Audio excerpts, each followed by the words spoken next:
रूस यूक्रेन युद्ध को 21वीं सदी के सबसे भयानक युद्ध में याद किया जाएगा, जिसमें लाखों लोगों की जान चली गई।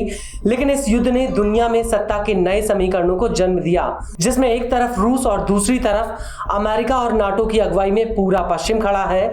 हालांकि ईरान, उत्तर कोरिया और चीन ने पर्दे के पीछे से रूस को यूक्रेन में काफी सहायता दी है।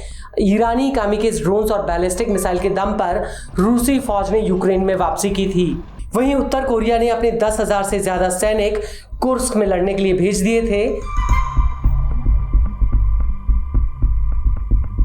लेकिन अब इस लिस्ट में चीन का भी नाम जुड़ गया है, जो अभी तक नैतिक रूप से खुद को तटस्थ बताने में लगा हुआ था। दरअसल यूक्रेनी फौज ने आरोप लगाया कि चीन रूस की हथियार इंडस्ट्री को माल सप्लाई कर रहा है, जिससे रूस हथियार बनाने में लगा हुआ है।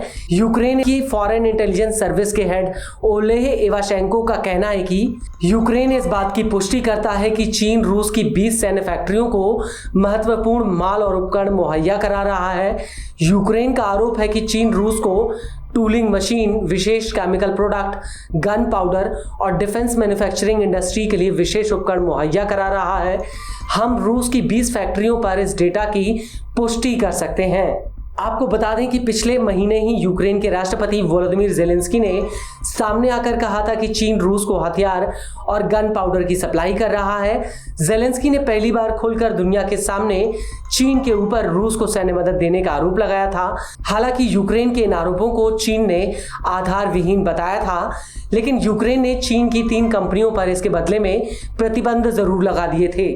इसको लेकर यूक्रेन की फॉरेन इंटेलिजेंस का कहना है कि कम से कम 5 मामलों में रूस चीन के बीच साल 2024-25 में एविएशन सेक्टर में साझेदारी सामने आई है, जिसमें उपकरणों की सप्लाई, फुटकर पुर्जे और दस्तावेज शामिल हैं। इसके अलावा 6 ऐसे मामले जिनमें बड़े पैमाने पर विशेष केमिकलों की खेप रूस भेजी गई।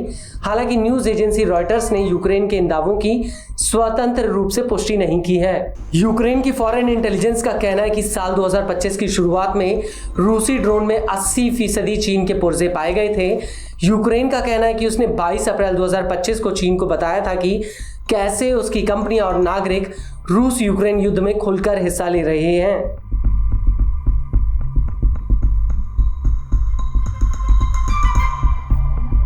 लेकिन इस सबके बीच बड़ी बात यह है कि चीन के राष्ट्रपति शी जिनपिंग रूस की विक्ट्री डे परेड में हिस्सा लेने के लिए मॉस्को जरूर गए थे।